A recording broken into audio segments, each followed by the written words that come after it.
Histórias com livros e livros com história. Numa rúbrica literária. Autores para ler e reler. Com Raimundo Nores. Rúbrica literária Reler. Todas as segundas, na Rádio Pernes.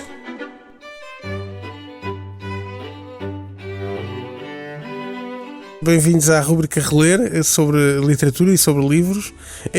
Um pequeno esclarecimento, já que este é o primeiro programa. Eu entendi chamar esta rúbrica Reler porque Reler era o nome da revista dos estudantes da Faculdade de Letras, onde felizmente escrevi durante alguns anos e cheguei a trabalhar mais afincadamente. Eu creio que hoje, infelizmente, a revista já não se publica. Não sei, gostaria que se voltasse a publicar. Se algum estudante da Faculdade de Letras me está a ouvir, fica o repto lançado. Reler tem múltiplos significados. Reler não é uma palavra que diga respeito apenas ao ato de voltar a ler alguma coisa. Reler terá uma matriz latina, segundo me explicou uma vez um professor de filosofia, ligado ao próprio sinónimo de religião, e para muitos os livros são uma espécie de religião. Neste primeiro programa gostaria de partilhar convosco um autor que por certo já conhecem, que foi um autor que me marcou muito e que me influenciou esse primeiro gosto pelos livros, e também está relacionado com a minha passagem por essa revista Reler, onde a primeira coisa que lá publiquei foi uma crítica literária ao livro A Esmeralda Partida. O autor, já devem ter adivinhado, é Fernando Campos. Fernando Campos é um autor que ficou conhecido muito tardiamente, já tinha 60 anos. Ficou conhecido por ser o autor que mandou o seu manuscrito para a editora que estava mais próxima da casa dele, uma editora que hoje já não existe, a Diffel, e o seu manuscrito transformou-se num sucesso literário estrondoso, A Casa do Pó, que é um romance histórico sobre o Frei Pantaleão de Aveiro e que se redunda ali em toda uma série de enigmas à volta da época das descobertas e dessa figura enigmática que foi Frei Pantaleão de Aveiro. Para quem não conhece, Frei Pantaleão de Aveiro foi um escritor português que escreveu o primeiro itinerário da Terra Santa em português, ainda no século XVI. Depois pouco se conhece da biografia desse autor, sabe-se que provavelmente possa ter estado no Concílio de Trento, mas tem-se algumas dúvidas. O que se sabe é que seria um religioso com alguma importância, visto que teve possibilidades de viajar à Terra Santa há cerca de 500 anos atrás, não é?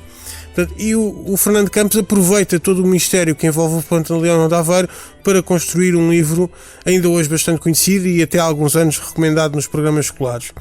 A Esmeralda Partida, de que vos falava há pouco, será talvez o segundo grande sucesso do autor, já escrito depois de uma carreira mais ou menos consolidada, e será de uma leitura interessante, visto que agora aqui em Santarém temos tido aquela representação teatral das cortes que foca a época de Dom João II e portanto, este livro é um romance biográfico da vida de Dom João II.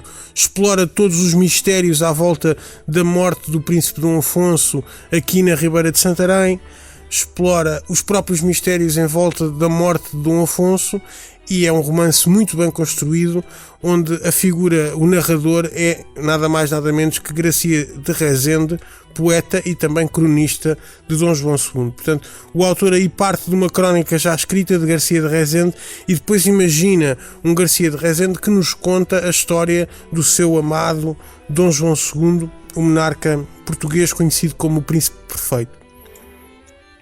A história depois não vos vou contar, não vos vou desvendar o mistério. A história também é conhecida, mas releva todos os assassinatos, as execuções, as conspirações políticas em torno do monarca. Evidentemente, como devem perceber, muita da ação se passa em Santarém, ou não fosse, portanto, de uma estimativa recente de historiadores que se dedicam a esse período.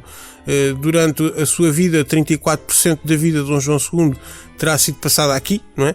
Sendo que os restantes, sobretudo no norte do Alentejo, foi um rei que ainda não se centralizou, apesar de se centralizar a política, não se centralizou em Lisboa, andou um pouco pelo centro do país e sobretudo pelo norte do Alentejo e pela nossa cidade, e evidentemente que o romance também reflete isso.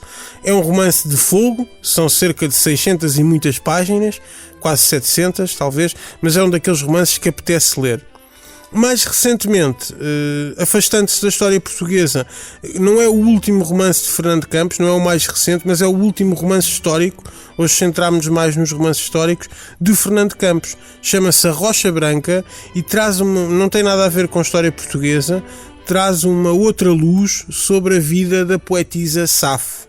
Abertamente, e creio que sem nenhum desprimor ou sem nenhuma ideia que hoje podia ser considerada politicamente incorreta, mas abertamente o romance contesta aquela visão de que Safo, portanto, seria homossexual, não é?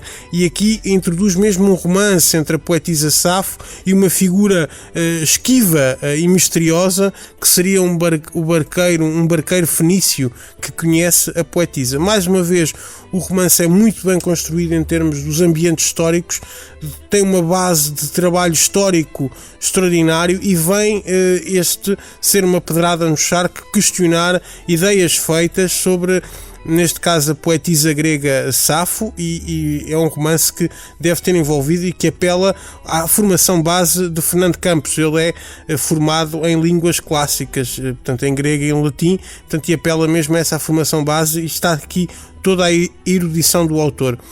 O romance chama-se A Rocha Branca, fazendo alusão, não é aqui desvendar o final, mas toda a gente sabe que a poetisa Safo se suicidou da Rocha Branca, da Rocha Tarpeia. E é um romance naturalmente trágico.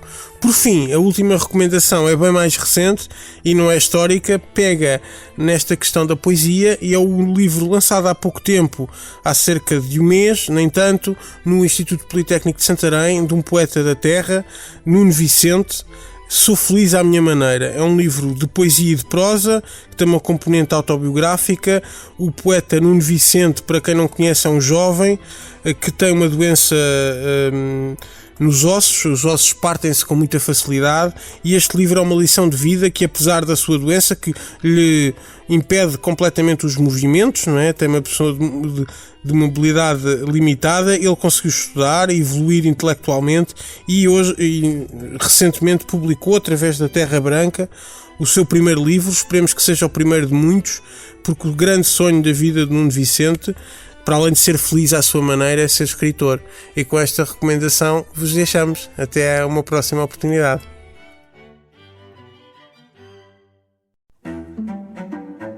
Histórias com livros e livros com história. Numa rúbrica literária. Autores para ler e reler.